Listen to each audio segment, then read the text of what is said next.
자, 기하고 설이 고전 수필인데 그 고전 수필 중에서도 한문으로 쓴 수필을 한문 수필이라고 해요. 그래서 근데 양반들이 썼으면 예전에는 한문으로 쓴 것들이 많았잖아. 그래서 이것도 이제 한문 수필에 속한다고 보시면 되겠고, 기나 설 이런 종류들이 있어요. 그래서 소제기, 뭐 이옥설, 차마설 이런 식으로 설로 끝나는 애들도 있고 기로 끝나는 애들도 있고 이래요. 자, 설로 끝나는 애들이랑 기로 끝나는 애들이 그렇게까지 많이 다르지는 않은데, 설로 끝나는 애들은 약간 경험과 깨달음 위주가 되게 많고, 기로 끝나는 애들은 어떤 기록에 관련된 거야. 이것도 지금 수호제와 관련된 기록이거든. 수호제 해서 아시다시피 나를 지키는 집이라는 그 집의 이름을, 당호를 큰형님께서 수호제라고 한 거잖아. 그거에 관련된 기록인 거야. 뭔가 설로 끝나는 애들은 내가 직접 겪은 경험을 토대로 깨달은 교훈을 끌어내는 게 더 강하고, 기로 끝나는 애들은 특정한 것에 대한 기록의 힘이 좀 강해. 그래서 이것도 수호제라는 당호, 당이 집을 의미해요. 그래서 그 집의 이름을 큰형님이 수호제라고 지었단 말이야. 그러니까 나를 지키는 집이란 뜻이죠. 그래서 그것에 대한 기록이다 이거야. 알겠지? 자, 그럼 한번 가볼게요. 우선은 전체적으로 수필이라는 거에 대해서 먼저 설명을 하면, 글쓴이의 일상생활의 체험이나 관찰에서 얻은 느낌이나 깨달음을 기술하는 갈래고, 다른 갈래에 비해서 글의 형식이 자유로워요. 다른 갈래에 비해서 글의 형식이 자유롭고, 수필은 여러분들 뭐 일기 쓴다거나 다이어리 끄적인다거나 이런 것도 넓은 범주의 수필 안에 들어가기 때문에 자유로워. 형식이 없는 건 아니야. 형식은 자유로운 거지.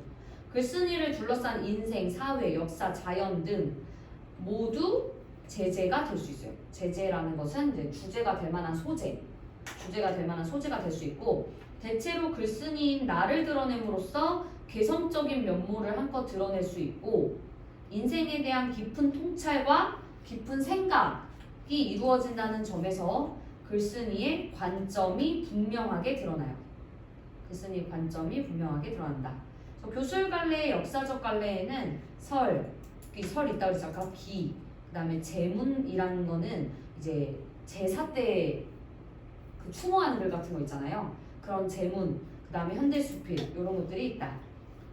자, 수필의 요소, 우선 주제는 당연히 있겠죠. 문학의 일종인데, 시나 소설처럼 문학의 일종이기 때문에 중심 생각이나 사상이 있어요.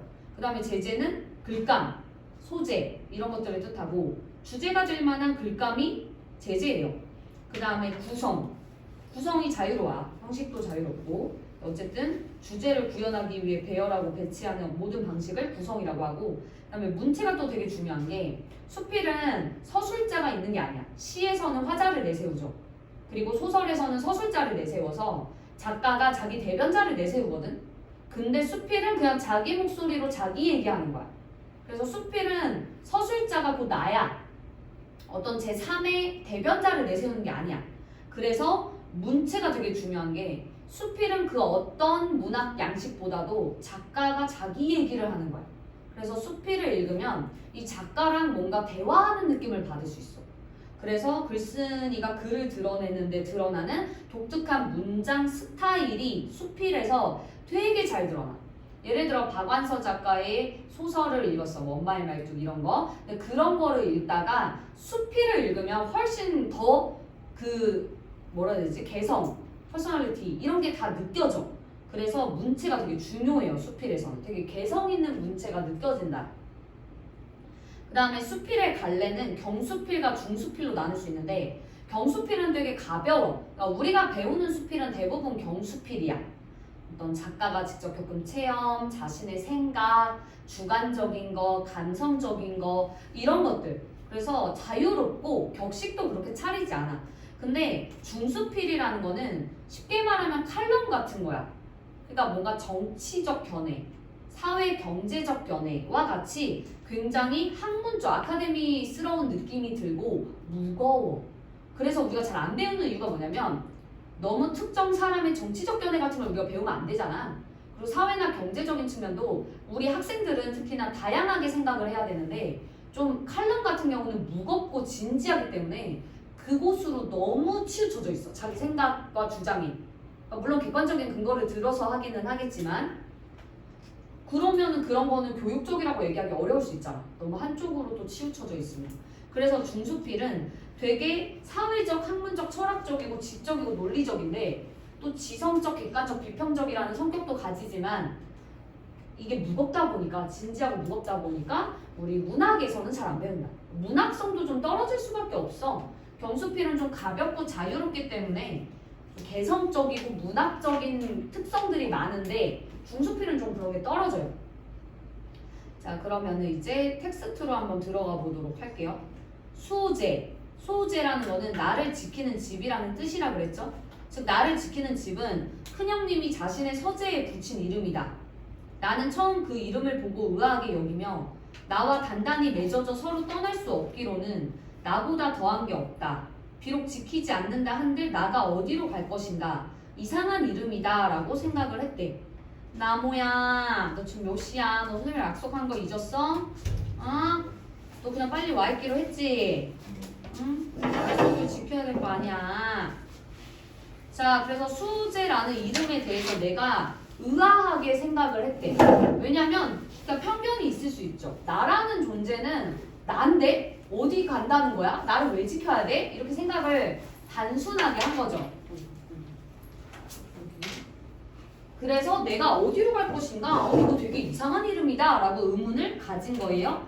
독자의 관심을 유도하죠. 그러니까 의문 제기를 스스로 하는 것 자체가 독자 입장에서 호기심을 자아내. 이게 어떤 내용이 펼쳐질까? 이런 거에 대한 호기심이 생긴다는 거지. 그래서 얘가 기승전결로 돼 있어. 이거는 기승전결은 보통 시에서 많이 나오는 시상전개 방식이거든. 기 하면 시상이 시작되고, 승 시상이 심화되고, 전 시상이 전환되고, 결 시상이 마무리되거든. 그러니까 그런 식으로 시에서 많이 쓰이는 구성 방식이야, 기승전결이. 근데 아까 얘기했듯이 수필은 자유로운 형식을 가진다 그랬죠. 그래서 그 시에서 많이 쓰는 기승전결 방식을 여기서는 쓰고 있는 거죠. 그래서 기까지 도입부 짧게 여기까지가 기였고, 장기로 귀향을 온 이후 우리 정약용은 장기라는 곳에서 귀향을 몇 년간 해요. 거기서 책도 많이 쓰고 글도 많이 쓰고 그런단 말이야. 그래서 이 본인이 장기라는 곳에 귀향이 유배 같은 거죠. 그곳으로 온 이후에 나는 홀로 지내며 생각이 깊어졌는데 어느 날 이 예전에 가졌던 의문점에 대한 해답을 얻었던 거야. 그러니까 이 의문은 옛날에 이제 생겼던 의문이었던 거죠. 큰형님이 자신의 서재에 그 당호를 붙였는데 수호제라고 그거에 대해서 이상하다라고 생각하고 지나갔단 말이야. 그때는. 근데 자기가 이제 장기라는 곳에 귀향 온 이후 홀로 생각을 하다가 내 큰형님 집 맞아. 그거 수호제라는 이름이었는데 내가 이상하게 생각했었다라고 그게 떠올란 거야. 근데 그때 갑자기 번쩍 수호제라는 이름이 가지는 의미에 대해서 깨닫게 된 거야. 원래 몰랐는데. 자, 나는 벌떡 일어나 다음과 같이 말했다. 천하 만물 중에 지켜야 할 것은 오직 나뿐이다. 그러니까 이걸 깨달은 거죠. 처음에 의문 가질 때랑 완전히 달라졌죠. 비록 지키지 않는다 한들 나가 어디로 갈 것인가 이상한 이름이다 이렇게 생각을 했었는데 결국 천하 만물 중에 지켜야 할 것은 오직 나뿐이다로 바뀐 거죠. 귀향 와서. 왜 그런지 이제 이유들이 나오겠죠. 자, 우선 오른쪽을 채우고 넘어가 보도록 할게요. 자, 귀향지에서 3번을 잠깐 보시면 성찰의 시간을 보내다 수호제, 나를 지키는 이라는 의미에 대해서 깨닫게 됐어요. 그러면서 6번 주장에 대한 근거, 지키지 않아도 되는 것들과 그 이유가 이제 6번부터 시작이 되거든. 열거와 문장법, 서리법 이렇게 되어 있는데 문장법이라는 것은 좀 강조용법이라고 보시면 돼요. 강조용법이라고 보시면 되겠고 그 다음에 이 문답법도 있어요. 문답법.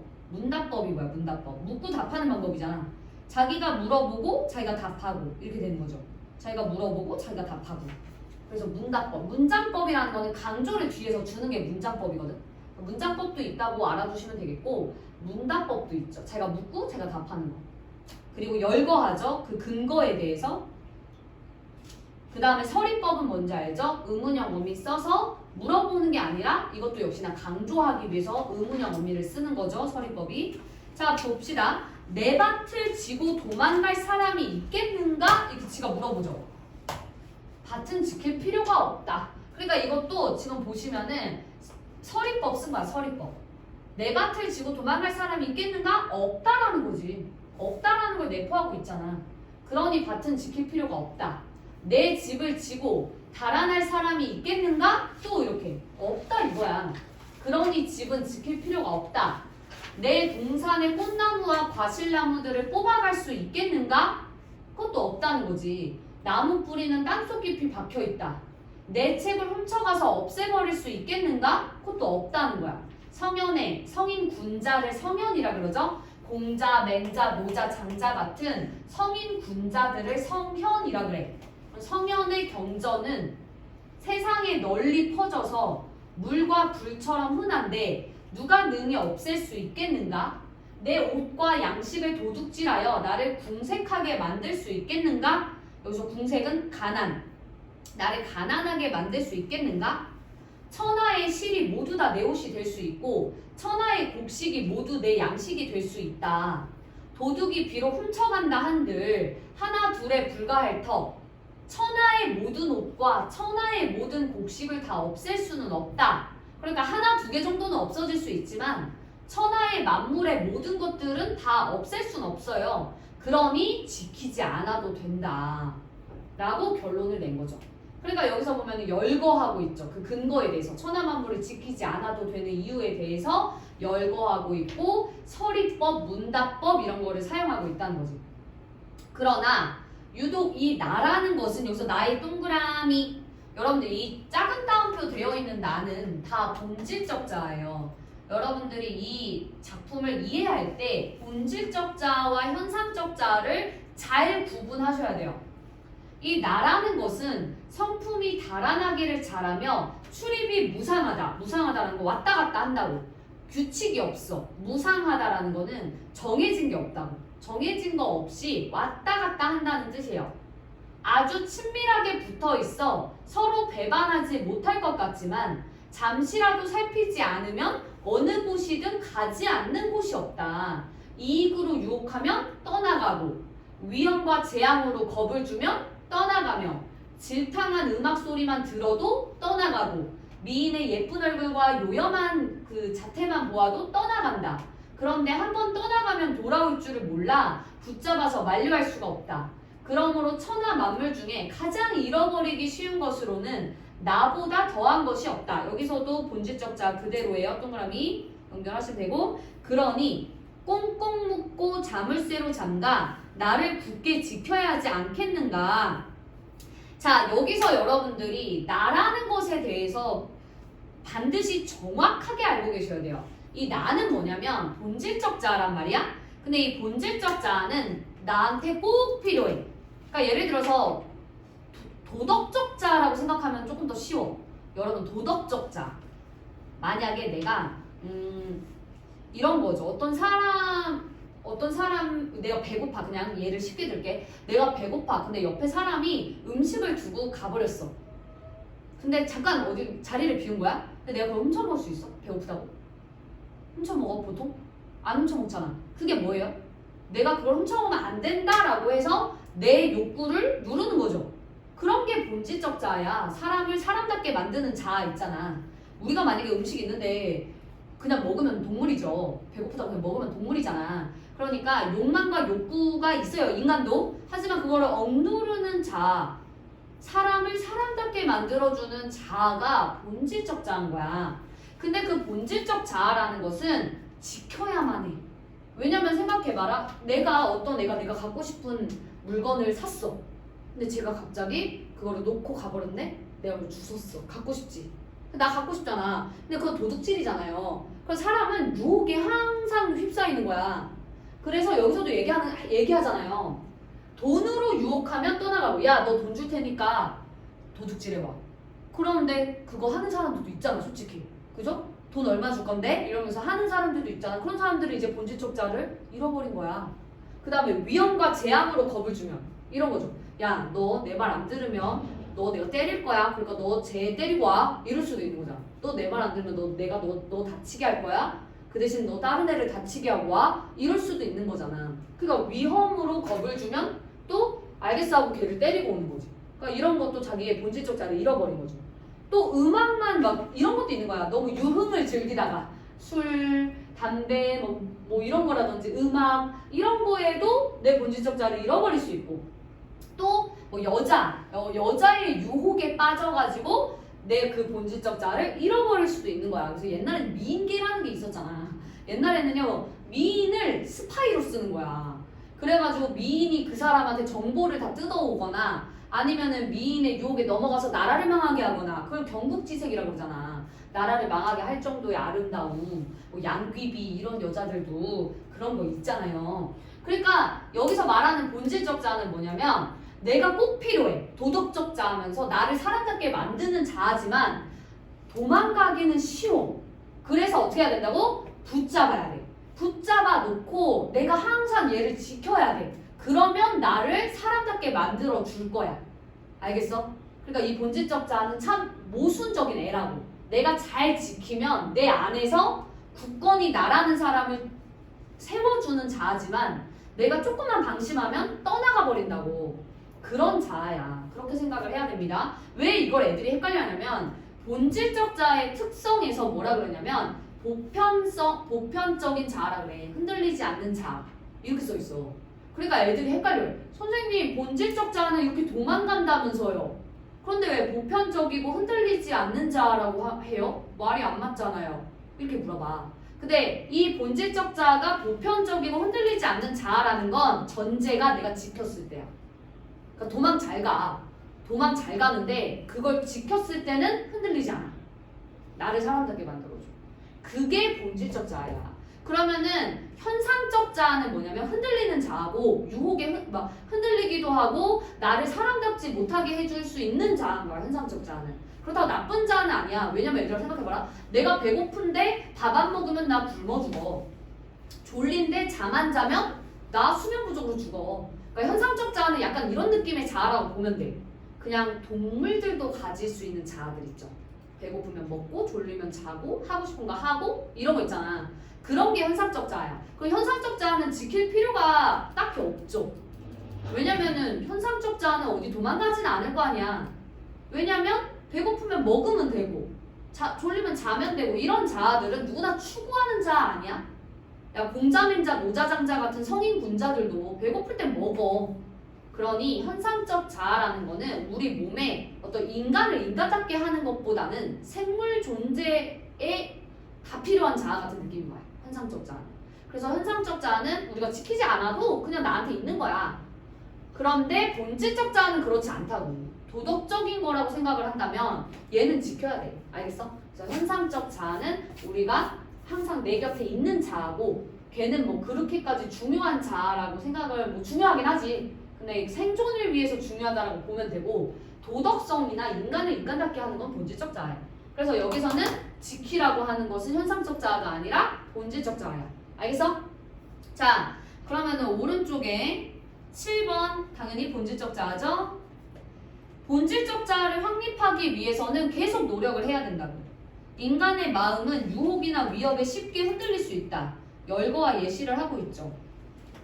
여기서의 인간의 마음도 본질적 자아를 말하는 거라고. 현상적 자아가 아니라. 그래서 철저히 수양해서 나를 굳게 지켜야 한다는 거야.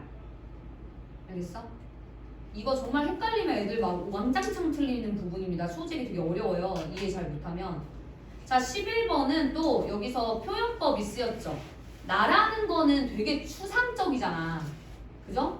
여기서 말하는 나는 특히나 이 껍데기로서의 나를 말하는 게 아니라 자아를 말하는 거죠. 우리 자아라는 개념 되게 추상적이죠. 근데 그거를 물건처럼 넣어놓고 자물쇠로 잠근다고 표현했지. 이런 거를 우리가 뭐라 그래요? 추상적 관념의 구체적 형상화라 그래.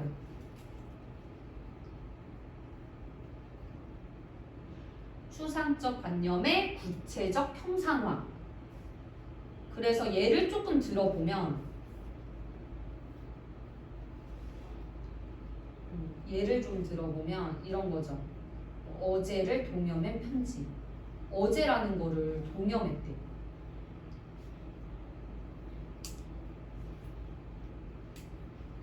계절이 피어선지로.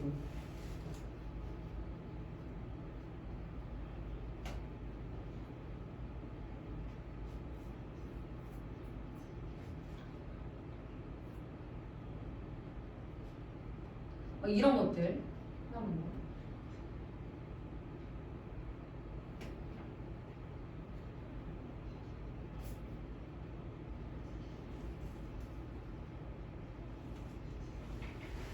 자, 어제를 동여맨 편지. 어제라는 건 추상적 관념이잖아. 그렇게 동여맸다라고 표현한 거고. 계절이라는 거 눈에 안 보여요. 왜냐면 계절 되게 추상적인 거야. 여러분, 우리는 봄에 꽃 피고 여름에 더워서 사계절 뚜렷하지만 호주는 우리랑 반대고, 그죠? 그리고 또 뭐요? 북극이나 남극 이런 데는 봄, 여름, 가을, 겨울이라 해더라도 다 춥잖아. 또 그 동남아도 다 덥고. 그러니까 계절이라는 거는 굉장히 추상적인 거예요. 그게 피었다 진다. 꽃처럼 피고 지는 걸로 보이는 것처럼 표현했잖아.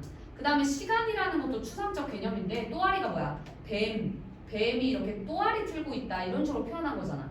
그 다음에 동짓달 밤이라는 것도 추상적 관념이에요. 근데 그거 시간을 허리가 있다라고 했고 그걸 베어냈다라고 표현했잖아. 그래서 이렇게 눈에 보이지 않는 어떤 추상적인 것들을 눈에 보이는 것처럼 표현했다라고 보시면 돼요. 자, 그것의 표현법 여기 써 있는 거죠. 그 다음에 여기 좀 보겠습니다. 어구풀이. 잃어버리기 쉬운 나의 본성을 이야기하고 있는 부분이다. 글씨는 경제적 이익에 욕심을 부리는 일, 위험과 재앙을 두려워하는 일, 유흥에 빠지는 일, 미색을 탐하는 일, 미색이 이제 여자, 예쁜 여자를 탐하는 일 등과 같이 마땅히 지켜야 할 본분을 잊고 여기는 형광펜 쪽 하겠습니다. 마땅히 지켜야 할 본분을 잊고 잡다한 일에 빠지는 것을 나를 잃어버리는 일이다 라고 하고 있습니다. 됐죠?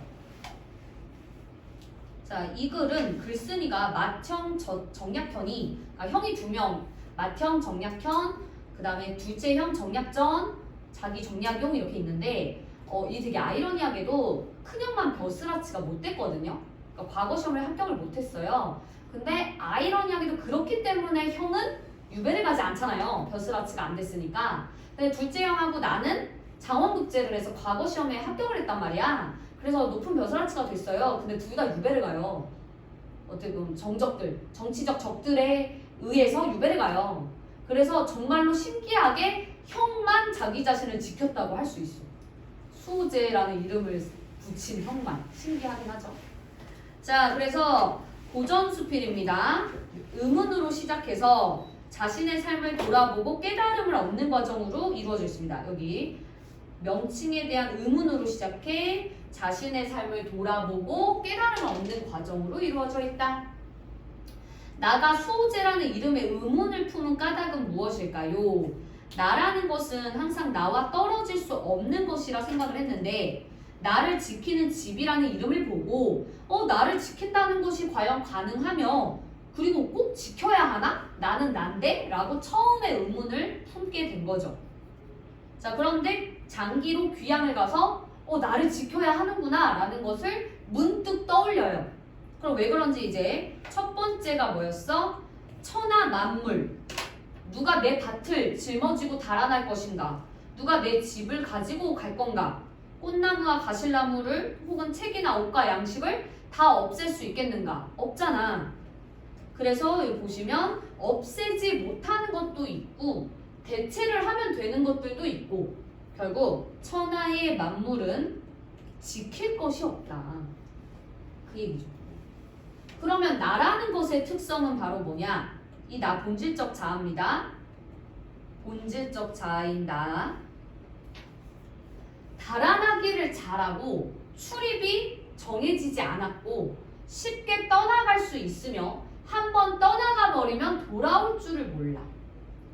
결국에 본질적 자아라는 것은 잃어버리기 쉽기 때문에 지켜야 해. 그렇죠? 잃어버리기 쉽기 때문에 지켜야 한다. 본질적 자아예요. 넘어가서 됐죠? 자, 구절 해석 좀 해보겠습니다. 이거 써보자. 수호제 알잖아요. 우리 나를 지키는 집이었죠?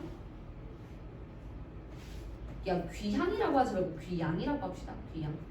귀향이라고 하면 고향에 간 건데 고향은 아니거든요. 귀양.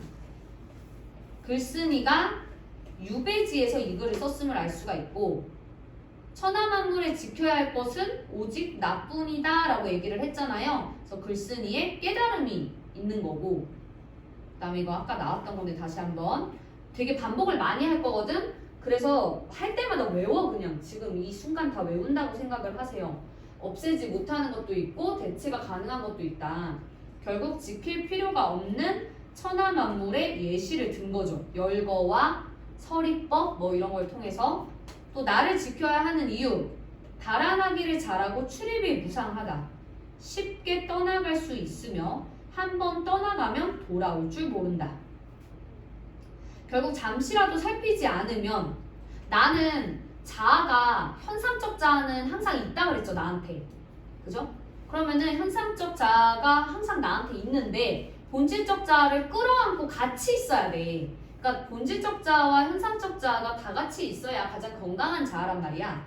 근데 이런 본질적 자아와 현상적 자아가 항상 일치하고 같이 있을 것만 같지만 아니라고. 본질적 자아 잃어버릴 수 있다고. 내가 마치 짐승이나 동물처럼 현상적 자아만 가지고 살아갈 수도 있는 거죠. 그런 애들은 이제 쓰레기지. 그죠? 그렇게 살아가는 사람들도 있잖아요. 감옥에 가겠죠. 철컹철컹. 자, 이런 거는 이제 인간의 마음의 유혹이나 위협에 쉽게 흔들린다라는 그런 부분이었고, 천하 만물 중에 잃어버리기 쉬운 것으로 나보다 더한 것이 없기 때문에 나를 꼭 지켜야 하는 이유. 나를 지켜야 하는 이유가 되겠습니다. 넘어갈게요. 자, 이 세모는 현상적 자아를 말합니다. 세모는 현상적 자아. 그러니까 본질적 자아를 잃어버린 나는 현상적 자아만 남아있겠죠. 그래서 나는 나를 허투루 간수했다가 나를 잃은 사람이다. 결국 여기서 나는, 이 동그라미들은 본질적 자아고 세모가 현상적 자아예요. 왜냐면 이 나는 이 본질적 자아를 잃어버린 나니까. 그럼 현상적 자아만 남아있을 거 아니에요. 그죠? 그러면 이것도 이렇게 되죠. 나는 나를 잃은 사람이다. 여기서 나가 본질적 자아. 그래서 자기 반성을 이제 하게 되죠. 1번에 현상적 자아, 2번에 반성, 후회 자책. 그러니까 후회하는 느낌이 들죠. 나는 나를 지키지 못했던 적이 있었던 사람이다. 어렸을 때는 과거 시험을 좋게 여겨서 그 공부에 빠져 있었던 것이 10년이다. 그러니까 과거 공부를 한 거죠.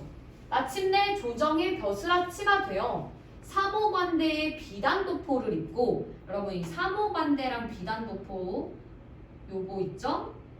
여기를 밑줄을 싹 긋고 요거를 우리가 뭐라고 할 수 있냐면 대유법이라고 할 수 있어요. 대유법. 대유법이 부분으로 전체를 나타내거나 어떤 속성으로 전체를 나타낼 때 대유법이라고 하거든. 예를 들어 직업이 뭐예요? 했는데 저는 교편을 잡고 있어요 라고 하면 선생님인 거 다 알죠. 직업이 뭐예요? 저는 청진기를 잡는 사람이에요. 이러면 의사인 거 알잖아요. 그런 것처럼 이 사모관대의 비단도포를 입는다면 이거는 그거예요. 벼슬아치가 있는 옷이란 말이에요. 그러니까 벼슬아치를 나타내는 거죠. 이거 옷 자체가. 그러니 대유법이라고 할 수 있는 거예요. 벼슬아치를 상징하는 옷이니까. 이 옷만 말해도 당신 뭐하는 사람이에요? 저 사모관대의 비단도포 입어요. 이러면 이제 얘 벼슬아치구나. 이렇게 된다는 거지. 알겠죠? 사모관대의 비단도포를 입고 백주대로, 대로가 큰 길이죠. 이 큰 길이라는 것 자체가 벼슬길을 의미합니다. 대낮에, 백주는 대낮에 큰 길을 미친 듯 바쁘게 돌아다녔다. 왜? 벼슬아치로서 정치에 관여를 한 거였죠. 지금까지. 그렇게 또 12년을 보냈대. 그러다 갑자기 상황이 바뀌었다는 게 뭐야? 내가 유배를 가게 된 거야. 임금님한테 벌을 받게 된 거지. 어떤 일로 인해서 귀양과 유배는 비슷한 겁니다. 친척을 버리고 고향을 떠나 한강을 건너고 문경세제라는 문경에 있는 고개예요. 거기를 넘어서 아득한 바닷가, 대나무 숲이 있는 곳, 여기가 장기로 귀양을 오게 된 거죠. 여기까지 오게 되었다. 와서야 멈추게 되었다. 이때 나도 땀을 흘리고 숨을 몰아쉬며 허둥지둥 내 발뒤꿈치를 쫓아 함께 이곳에 오게 되었다. 나는 나에게 말했다. 자, 여기서 앞에 나가 본질적 자아를 잃어버린 나죠. 그죠? 그러면서 근데 본질적 자아가 나를 쫓아와 줬어요. 그러니까 나는 본질적 자아를 잃은 상태로 12년을 산 거야 지금. 벼슬아치가 돼서 나라는 존재의 본질적 자아를 잃어버리고 살다가 귀향을 오게 됐거든. 근데 그때 본질적 자아가 나를 쫓아왔어. 다행히도 나를 쫓아왔어. 그래서 나는 나에게 말했다. 이 나가 뭐겠어? 앞에 나가 현상적 자아고 이 작은 따옴표 있는 애들은 다 본질적 자아예요. 본질적 자아한테 말했다. 너는 무엇 때문에 여기에 왔는가? 여우나 도깨비에게 홀려서 왔는가? 그러니까 나는 의아한 거야. 나 본질적 자아 잃어버렸거든. 그래서 얘가 나를 쫓아올 리가 없는데 얘가 나를 쫓아온 거야. 그래서 물어본 거지. 야, 너 뭐 때문에 여기 왔어? 여우나 도깨비에게 홀려서 왔어? 바다의 신이 불러서 왔어? 너의 가족과 이웃은 손해가 고향이야. 너의 가족과 이웃은 손해에 있는데 고향이 있는데 어째서 그 본고장으로 돌아가지 않고 나한테 와줬어? 나 너 잃어버렸는데? 네, 그러나 나는 멍하니 꼼짝도 않고 돌아갈 줄을 몰랐다. 이 나도 본질적 자아죠. 그 안색을 보니 마치 이 본질적 자아 안에 아직도 얽매인 게 좀 있어서 돌아가려 해도 돌아갈 수 없는 듯 했다. 그래서 그날로부터 나를 붙잡아 함께 머무르게 되었다. 그러니까 이날로부터 본질적 자아를 지키려고 노력하기 시작했다. 이거죠. 이 무렵 내 둘째 형님 정약전도요. 유배를 갑니다. 정약전도 똑같이 본질적 자아를 잃고 남의 섬으로 가셨는데 역시 그 본질적 자아를 붙잡아 함께 그곳에 머무르게 되었다. 이때 나를 정약용이라고 해석하시는 분들이 계시더라고 학교에서. 아니거든요 사실은. 네, 왜냐면은 정약용이랑 정약전은 다른 곳으로 가요. 그 유배를. 그래서 이 나는 해석상 둘째 형님도 자신의 본질적 자아를 잃어버려서 귀향을 갔을 거 아니야.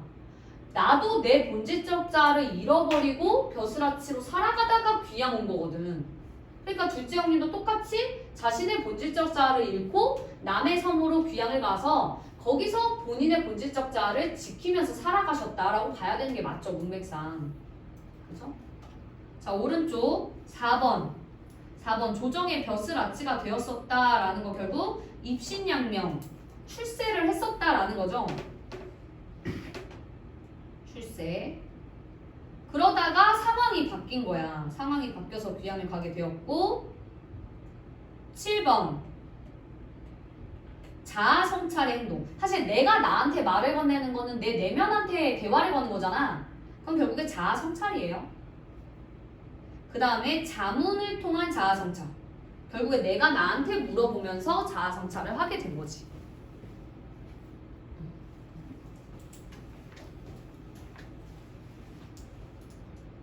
그 다음에 9번 얘가 얽매인 게 아직 있어 보이죠? 이때까지만 해도 본질적 자아가 아직은 나한테 붙잡히지 않은 상태잖아. 그래서 이 본질적 자아가 멀쩡한 상태가 아니야. 아직 뭐가 있어. 그게 바로 뭐냐면 벼슬길에 대한 미련입니다. 벼슬길에 미련이 남아가지고 나의 마음이 본래의 자리로 돌아가지 못하고 약간 얘가 멍하니 있는 그런 느낌인 거죠. 그래서 그때부터 그 나를 제대로 다스리고 붙잡아서 얘가 이런 얽매인 것이 없게 노력을 했다라는 거죠. 자, 여기가 전이고 이제 마지막 결이죠. 내용 자체는 그렇게 길지 않습니다. 유독 내 큰형님만이 큰형님 아까 여기서 정약편만이 나를 잃지 않고 여기서 나가 당연히 본질적 자아겠죠? 편안하게 수호제의 단정히 앉아 계신다. 본디부터 지키는 바가 있어 나를 잃지 않으신 때문이 아니겠는가? 이것이야말로 큰형님이 자신의 서재 이름을 수호라고 붙이신 까닭일 것이다. 일찍이 큰형님이 말씀하셨다. 아버지께서 나의 이름을 태현이라고 하셨다. 나는 홀로 나의 태연을 지키려고, 이 태연도 본질적 자아를 뜻해요. 서재 이름을 수호라고 하였다. 이는 그 이름 지은 뜻을 말씀하신 것이다. 맹자께서는 말씀하시기를 무엇을 지키는 것이 큰일인가? 자신을 지키는 것이 큰일이다 라고 하셨는데 참되도다 그 말씀이요. 자, 얘들아, 우선은 여기서 또 중요한 게 맹자 인용하고 있죠. 맹자를 인용해서 자신의 글에 대한 설득력을 좀 주고 있고요. 맹자의 말이 참으로 맞다 라고 해서 영탄법도 쓰였죠. 아주 감탄하고 있습니다. 맹자의 말이 너무도 옳다. 드디어 내 생각을 써서 큰형님께 이것을 보여드리고 수호제의 기문, 기록문으로 삼는다. 여기까지. 그래서 수호제기를 쓰게 된 이유, 나는 이 내 생각을 정리를 해서 형님께 보여드리고 이것과 관련된 기록으로 삼고 싶었다. 뭐 이런 거죠.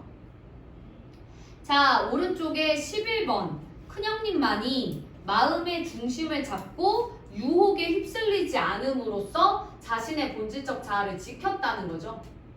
그 다음에 14번 맹자의 말을 인용하여 자신의 생각을 뒷받침했다. 그래, 얘들아, 이거 쌤이 이거 어떤 문제가 많이 나오냐면 본질적 자아인지 현상적 자아인지 구분하는 문제가 많이 나올 수밖에 없어요. 그래서 지켜야 하는 자아는 다 본질적 자아야. 그리고 작은 따옴표 돼 있는 거 있죠? 그거 다 본질적 자아야. 본질적 자아를 잃어버린 나만 현상적 자아야. 알겠어? 그렇게 구분할 수 있어야 되겠습니다. 자, 나는 나를 허투루 간수했다가 이 부분의 어구풀이 벼슬을 지내면서 바쁘게 살았던 과거를 반성적으로 회고한 부분이다. 글쓴이는 과거 시험을 통해 관직에 오른 후 그 바쁜 벼슬아치 생활을 하다 보니까 자신에 대해서 돌아보지 못하고 지키지를 못해서 어느새 나 자신을 잃어버리고 귀향을 가게 된 그 이야기를 한 거죠. 자, 9절에서 벼슬을 지내면서 바쁘게 살았던 과거를 반성적으로 회고한 부분, 그리고 나를 잃어버렸던 시간, 사모간대에 비단도포를 입고 대낮에 큰 길을 미친 듯이 돌아다녔다. 나를 잃어버렸던 시간을 의미하죠. 넘어가 보겠습니다. 자, 아득한 바닷가 대나무 숲이 있는 곳이 바로 유배지, 장기죠. 귀향지라고 해도 되고요. 나는 나에게 말했다. 이것은 자기 성찰적 행동, 자문이죠, 자문. 자기 자신한테 말을 건네는. 그 다음에 글쓴이의 큰형님, 둘째 형님, 정약전이죠. 둘째 형님. 유독 내 큰형님만이 나를 잃지 않고 편안하게 소재에 단정히 앉아 계신다. 오직 마음의 중심을 잡고 유혹에 휩쓸리지 않음으로써 본질적 자아를 지키는 거죠. 태연이라는 것은 본질적 자아를 의미하고 맹자의 말을 인용해서 자신의 견해에 설득력을 더하고 있고 소재를 쓰게 된 내력, 소재를 쓰게 된 내력이 나와 있는 거죠. 작가가 나를 허투루 간수했다고 말한 이유는 작가는 멀리 귀향을 와서야 비로소 자신이 지금까지 공부와 일에만 매달렸을 뿐 정작 본질적인 나를 돌보지 못했음을 깨달았기 때문이죠. 기승전결, 소재라는 이름에 의문을 가졌고 나를 지켜야 하는 이유를 깨달았고 나를 잃고 살아온 삶에 대해서 반성했고 소재기를 쓰게 된 이력 혹은 내력, 이력 다 같은 말.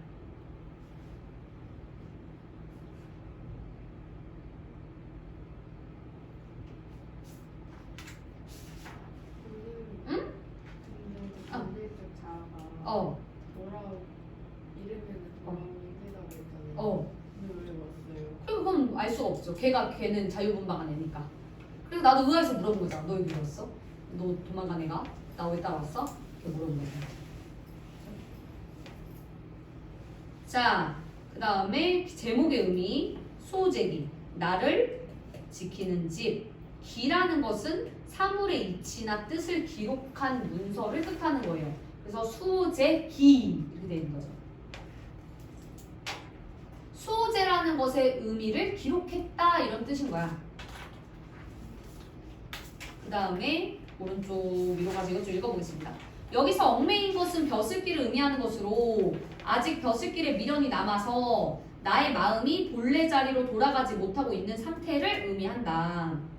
드디어 내 생각을 써서 큰형님께 보여드리고 수호제의 기문으로 삼는다. 그래서 글쓴이가 수호제기를 쓰게 된 이유를 밝힌 부분이죠. 기문으로 삼는다라는 표현을 통해 이 작품이 그 사울의 이치를 기록한 문서인 기라는 형식, 한문 문학입니다. 한문으로 써있는 한문수필이에요. 그것을 알 수 있다. 자, 기의 전형적인 형식. 젊은 선비들이요, 사화랑 유배 같은 걸 겪으면서 자기 자신에 대해서 되게 성찰을 많이 하게 됐거든요. 깨가 왜 그래요? 깨달음. 자, 구체적인 경험. 큰형님이 자기 서재에 수호제라는 것에 이름을 붙인 것을 듣고 의아해했던 경험이 있죠. 그리고 공부와 일에 매달려 나를 잃고 살았던 경험이 있죠. 특히 이름 벼슬길을 말하는 거죠. 삶에 대한 깨달음이 있습니다. 결국 천하 만물은 지킬 필요가 없지만 나는 그 어떤 것보다도 잃기 쉬우므로 잘 지켜야 한다. 맹자의 문구를 또 인용해서 자기 견해의 신뢰성을 높였고요. 한문수필. 실제적인 경험과 이념을 중시하던 조선시대 사대부들은 한문수필을 통해 견문이 뭐야? 듣고 본 것. 듣고 본 것과 사실을 기술하고 사물의 이치를 따지며 인물의 생애를 서술하였다. 이후 사회 문화적 환경이 변하면서 일상적 삶의 문제들을 세세하고겠죠? 세세하고 구체적으로 다루기 위한 혹은 자세하고 구체적으로 다루기 위한 새로운 산문 양식이 필요하게 되었다. 이에 따라 조선 후기로 갈수록 야사, 잡기, 기행, 기문 등의 한문 수필들이 많이 나타났다. 야사는 야한 뭐 이런 거 아니에요. 그냥 그 뭐지 동네에서 떠도는 이야기 같은 걸 야사라 그래. 그래서 야사는 막 여기저기 떠도는 이야기들. 잡기도 비슷해요. 잡다한 이야기들. 기행문은 알잖아. 우리가 오늘 배운 건 기문에 해당됩니다. 기문. 그렇죠? 자, 대조를 통한 수호의 의미 탐색, 천하 만물, 없애지 못하는 것도 있고 대체가 가능한 것도 있고 나는 달아나기를 잘하며 출입이 왔다 갔다 해요. 쉽게 떠나갈 수 있으며 한 번 떠나가면 또 돌아올 줄 모르고요. 그런 것들이 있다.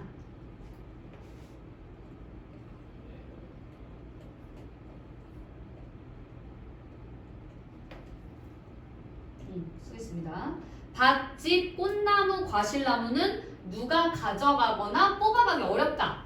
성현의 경전은 흔해서 없앨 수 없다. 옷과 양식은 천하의 실이 다 모든의 옷이 될 수 있고 천하의 곡식이 다 모든의 양식이 될 수 있어.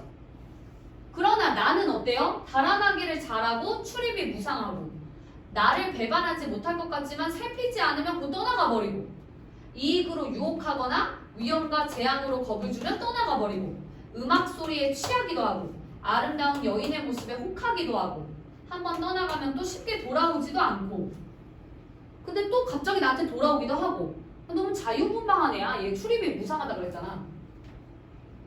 너무너무 자유분방한 애라고 생각을 하시면 되죠.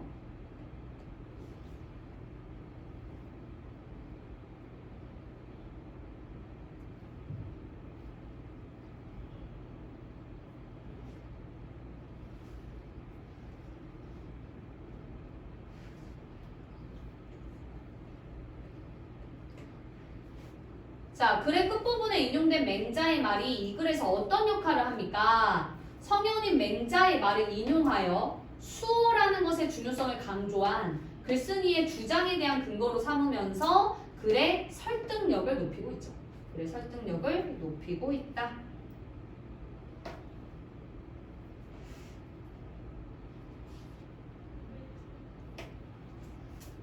넘어갔어.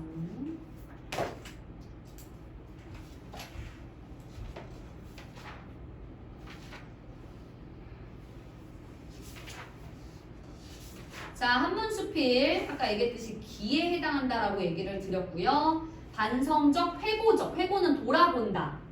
자신이 수호제라는 이름에 의문을 가졌던 것과 함께 귀양 와서 있었던 일들을 돌아보는 듯한 느낌이 들죠. 참된 자아를 지키는 것의 중요성. 자신의 과거를 반성적으로 돌아보고 특히나 그 과거에 급제를 해서 벼슬길에 가서 자기 자신을 잃어버렸던 그 모습을 반성적으로 돌아보고 그 과정에서 얻은 깨달음을 전달하고 있죠. 비록 귀향을 왔기는 왔지만 귀향 와서라도 본질적 자아를 붙잡아서 지키게 되었죠. 관념적인, 추상적인, 그러니까 관념적이라는 것은 추상적이다 이거야. 나의 마음이라는 것을 객관화하여 그 대상과 대화하는 방식을 활용하는 것 자체가 자아 성찰을 이렇게 잘 드러낸 거예요. 교술갈래의 개념 아까 알겠죠? 글쓴이의 경험이나 성찰을 바탕으로 감동이나 교훈을 전달하는 문학이한 갈래로 수필이 대표적이다. 교술문학에 해당하는 것은 뭐 이런 것들이 있습니다. 여러 가지가 있는데 우리가 배우는 것은 수필이죠. 수필. 교술갈래의 특성. 작품 밖에 실제하는 사물과 사건을 대상으로 한다. 다른 문학 형식에 비해 글의 형식이 자유롭다. 글쓴이가 자신의 경험, 생각, 느낌 등을 독자에게 직접 말하는 방식을 좀 취하는 느낌이 강하고요. 자기 고백적인 문학이야. 그래서 아까 쌤이 얘기했듯이 글쓴이의 개성이 가장 잘 드러나. 수필은 자기가 자기 얘기하는 거예요.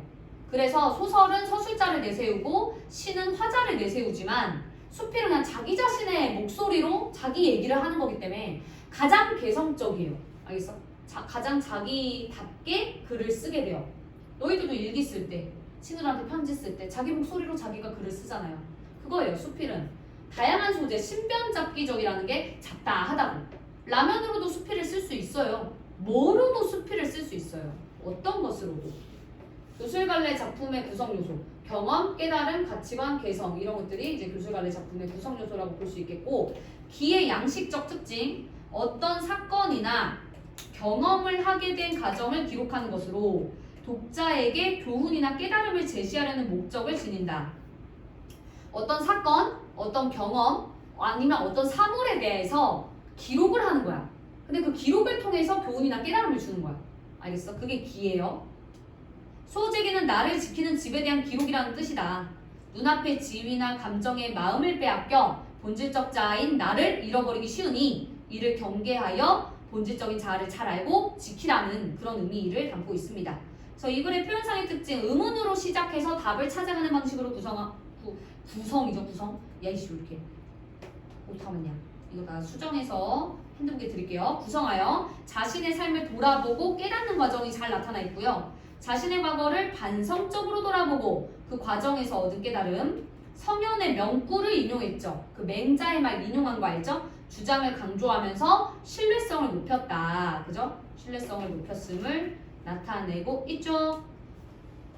여기까지 할겠다. 그 10조까지만 하고 쉴게요. 글쓴이가 깨달은 지켜야 할 것.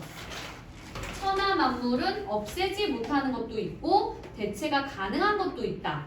나는 여기서 나는 작은 깜프 해줍시다. 쉽게 떠나갈 수 있으며 한번 떠나가면 돌아올 줄 모른다. 작은 깜프 해준 이유 알죠? 본질적 자아니까. 그래서 천하 만물은 지킬 필요가 없고 그리고 잃어버리기 쉬움으로 지켜야 한다.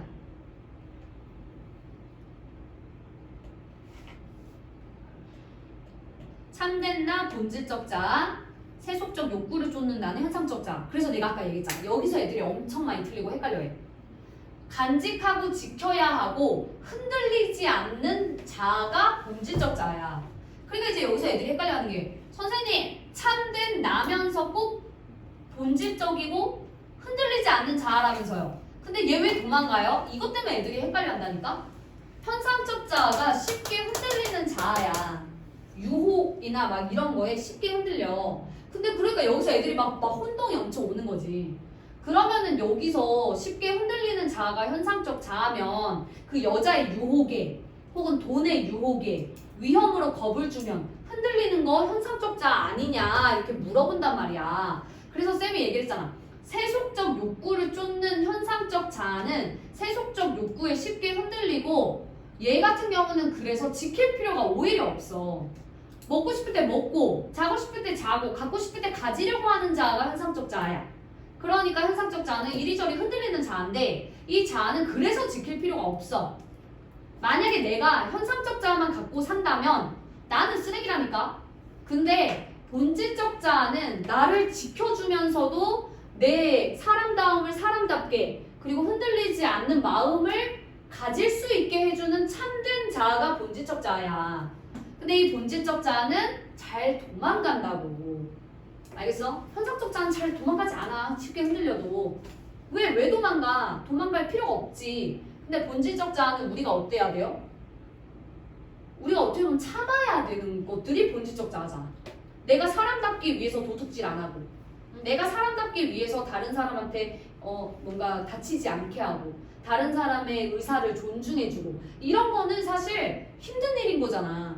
그러니까 본질적 자아는 지켜야 되고, 우리가 뭔가 열심히 수양해야 되고, 그래야만 본질적 자아를 지킬 수 있는 거야. 알겠어? 근데 그렇게 지켰을 때 어떻게 된다고? 나 자신을 굳건히 흔들리지 않게 지켜주게 된다고. 본질적 자아가.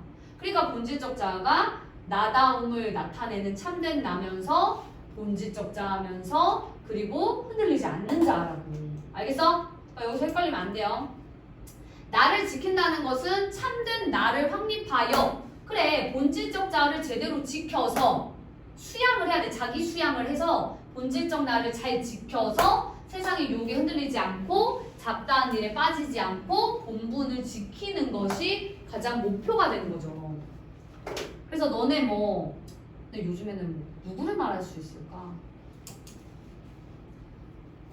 니네가 생각하기에 가장 본질적 자아를 지키다가 돌아가신 분이 누군 것 같니? 없음? 누가 있을까? 아니 간디도 약간 뭐가 있다면서요. 간디도 약간 뭔가 그게 왜 그런지 모르겠는데 약간의 소아성애자 이런 그런 썰이 있더라고요. 간디도. 그래서 약간 그게 있고요. 테레사 수녀님도 아니다. 테레사 수녀가 가장 나는 내가 볼 때 본질적 자아다. 본질적 자아에 맞다고 하겠다. 헬렌 켈러 알지? 헬렌 켈러가 나는 그거 처음 알았어. 그거를 찬성했다며. 헬렌 켈러가 그거 우생학이 뭐야? 우월한 유전자를 가진 사람만 남기고 나머지 다 죽여라. 그게 이게 나중에 나치로 가잖아요. 근데 헬렌 켈러가 장애를 가지고 태어났잖아요. 오히려 우생학을 지지했던 사람이야. 자기가 자기를 너무 힘들었잖아. 그래서 헬렌 켈러도 그런 게 있죠. 우생학을 오히려 지지하고 그랬던 것도 있고. 어쨌든 그러면은 내가 생각할 때 본질적 자아를 가장 지키려고 노력했던 자 테레사 수녀님 정도밖에 안 되지 않을까? 없잖아. 그분은 돌아가실 때까지 아이들을 보살피면서 돌아가시고 그랬던 것 같거든. 아무튼 그게 쉬운 게 아니잖아. 그러니까 테레사 수녀님도 야 수녀 되려면 어떻게? 결혼도 못해. 술도 안 마시고 그런 거 사랑 이런 것도 그냥 박애주의인 거지. 남녀간의 사랑 이런 거 없잖아. 그러면서도 끝까지 돌아가시고까지 아이들을 보살피고 그런 게 본질적 자아인 거야. 결국에 좀 너무 쉽지 않아. 그러니 지켜야 된다니까. 알겠어요? 훌륭한 성인 군자가 되려면. 자, 여기까지 우선 하고 좀만 쉬었다가 여기 뒤에 부분도 보도록 하겠습니다. 마시세요.